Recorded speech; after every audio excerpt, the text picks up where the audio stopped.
Doctor Anshuman, हम दोनों की जोड़ी आज आपने फिर बुलाई हुई है, तो हम यही प्रार्थना करेंगे कि लोग सावधान, सतर्क और टीका लगवाते रहें।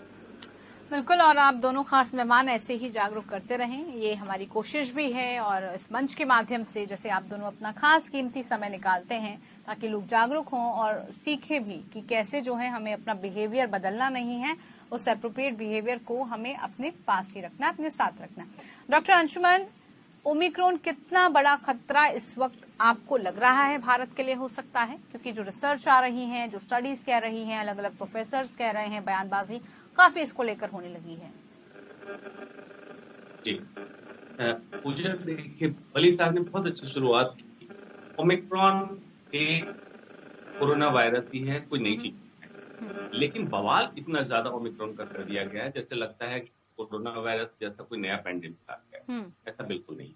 साउथ अफ्रीका, बोत्सवाना ऐसे कंट्री की बात बताता हूँ जहां वैक्सीन हेजिटेंसी भी थी और वैक्सीन की उपलब्धता भी नहीं, गरीब कंट्री है बहुत सारे, तो अनवैक्सीनेटेड पॉपुलेशन में जो रिसर्च देखा गया, खास करके पहला केस HIV मतलब एड्स के मरीज में देखा गया था, और जो देखा गया उसको हम इंडिया में रेप्लिकेट करते नहीं हो सकता है। कारण दो, पहला, अफ्रीकन ब्रीड अलग रिएक्ट करता है, एशियन, हम लोग एशियन ब्रीड के हैं, हमारी तरफ अलग रिएक्ट करता है। दूसरा, हिंदुस्तान में हम डेल्टा वेरिएंट से निकल चुके हैं जी। डेल्टा वेरिएंट ज्यादा मारक क्षमता वाला था, उसमें कोई तो मत नहीं है। ओमिक्रॉन ज्यादा संक्रामक है, मारक नहीं है, अभी तक 4-5 हफ्ते की रिपोर्ट के हिसाब से यही तक। दूसरा, हमारे यहाँ वैक्सीन 6 खाते लोगों को लग चुका है, मतलब सिंगल डोज के केस। जो अनवैक्सीनेटेड पॉपुलेशन जो रोड पे है, जहां तक बात है, लोग प्रिडिक्शन करके डराते रहते हैं, थर्ड वेव। लहर को समझना जरूरी। लहर क्या है? समुद्र के किनारे जब आप पहुंचे वो देखते हैं एक लहर आती है और जब वापस जा रही हो तो दूसरी लहर उसके पीछे आ रही हो, मतलब नंबर ऑफ केसेस जब बढ़ने लगे उसको आपने लहर का नाम दे दिया। आपको जानकर आश्चर्य होगा, पिछले 6-8 महीने में 5 बड़े बड़े लोगों ने जो प्रिडिक्शन किया कि थर्ड वेव इस समय आएगी, वो सारे प्रिडिक्शन फेल हुए हैं, इंक्लूडिंग जिन प्रोफेसर साहब की आप बात कर रहे हैं। उसका कारण क्या है? ऐसा नहीं है तो जानबूझ के गलत प्रिडिक्शन करते हैं। मेडिकल साइंस में कंफाउंडिंग फैक्टर, मतलब उलझाने वाले तत्व तो बहुत होते हैं। क्या क्या हो सकता है उलझाने वाले तत्व?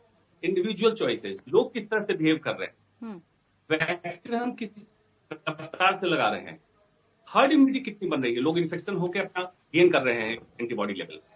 दूसरा, वायरस कब अपना म्यूटेशन चेंज कर दे। दूसरा, ओमिक्रॉन जब इंडिया में आया तो इंडिया में किस तरह से इंडियन पॉपुलेशन रिएक्ट करे, ये कंफाउंडिंग फैक्टर मैथमेटिकल फॉर्मूला में हम सेट नहीं कर सकते हैं, आप चाहे कुछ भी कर लें। इसलिए मेडिकल साइंस में 2+2 4 नहीं होता है कभी भी, इसलिए डॉक्टर, रिसर्चर, साइंटिस्ट की जरूरत होती है। तो क्या आप कहिएगा प्रिडिक्ट नहीं करना चाहिए? प्रिडिक्ट करना चाहिए। प्रिडिक्ट करने के हिसाब से आप तैयारी करें।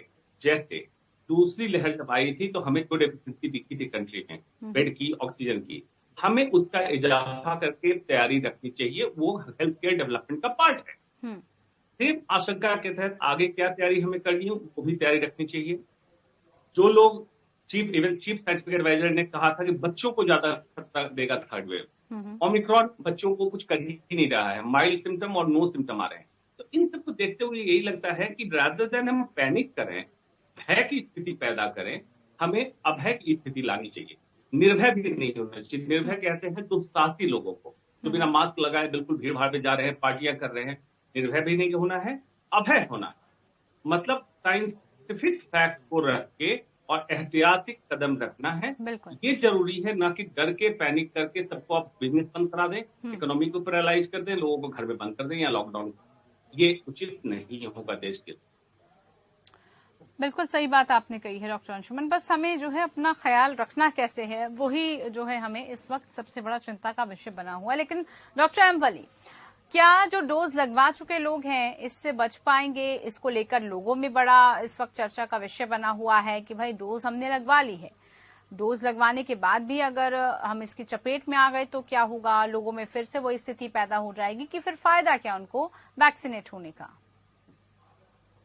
जी, अभी मेरे पास एक उड़ीसा से फोन आया था, वो यही सवाल था उनका जो आपने बताया। मैंने उनको यही कहा कि आप उसकी फिक्र कर रहे हैं, आप मास्क की बात कर ही नहीं रहे। तो मास्क का तो दरवाजा घर का अगर खुला छोड़ देंगे तो डोज कैसे काम करेगी। और हमने तो कभी आपसे वादा भी नहीं किया कि 100% हमारी ये डोजेज वैक्सीनेशन की प्रिवेंट कर रही हैं। तो आपके पास तो हमसे ज्यादा पावरफुल हथियार है मास्क, उसका प्रयोग करिए ना आप। और आप, मेरे बच्चे भी ये वो याद दिलाते हैं, मैं बात करता हूँ, पापा मास्क। इस तरह से जो बच्चों का सेंसिटाइजेशन हुआ है, जो आपके एजुकेशन के माध्यम से चैनल भी हुआ है, लोगों में ये मैसेज गया है कि मास्क लगाना अभी भी जरूरी है। तो ये तो निर्भय से अभय बनने की पूरी तैयारी है। मुझे बड़ा अच्छा लगा ये जो एक्सप्लेनेशन दिया है डॉक्टर अंशुमन ने, कि अभय होना है, निर्भय नहीं होना है। निर्भय तो बहुत खतरनाक वर्ड है, निर्भय बहुत खतरनाक वर्ड है, याद कीजिए निर्भय। तो ये अभय, आपको डरना नहीं है, आपको सिर्फ और सिर्फ अपने और अपनों का ख्याल रखना है।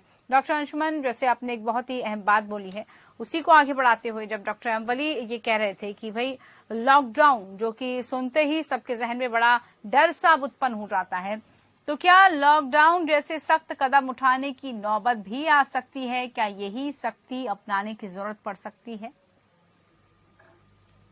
देखिए, वली साहब ने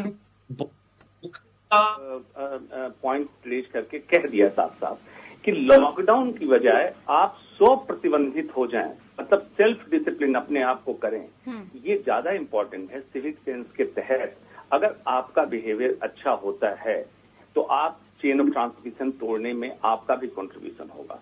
लॉकडाउन एक एडमिनिस्ट्रेटिव इशू है, फोर्स इशू है, जहां पे public law and order maintain नहीं करती है तो सरकार को ये करना पड़ता है। आज के परिप्रेक्ष्य में जब वायरस का इतना पार्टिकल पूरे कंट्री में मौजूद है तो लॉकडाउन से एक साथ क्या अचीव कर लेंगे, बिल्कुल साइंटिफिक वैज्ञानिक कहीं कोई तथ्य नहीं है।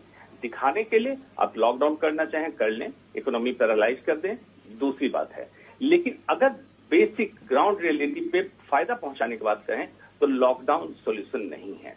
100 प्रतिबंधित कम्युनिटी लेवल पे, व्यक्तिगत स्तर पे 100 प्रतिबंध हो गया, कम्युनिटी के स्तर पे आप लोग मेजर गैदरिंग, फंक्शन, पार्टी बंद कर दें कुछ दिनों के लिए। और सरकार के लेवल पे जो वैक्सीन की रफ्तार चल रही उसको और स्पीड अप कर लें, पहली बात। दूसरी बात, वली साहब ने पॉइंट आउट किया, जिनको एक डोज भी नहीं ली है, जिन्होंने चाहे रेजिडेंसी रही हो चाहे जो भी रही हो, लें। जिनकी दूसरी डोज न लगी है वो लगवाएं। कोविशील्ड में 3 महीने का जो गैप है उसको कम कर दें, रिसर्च पेपर आ गया है, 6 से 8 हफ्ते गैप लेकर कोविशील्ड लगवाएं। और उसके बाद की प्रायोरिटी है हेल्थ केयर वर्कर जो आगे काम कर रहे हैं, डॉक्टर्स, पैरामेडिकल स्टाफ, उनके लिए बूस्टर डोज का डाटा यूके ने पब्लिश कर दिया, कल लैंसेट में पब्लिश हो गया।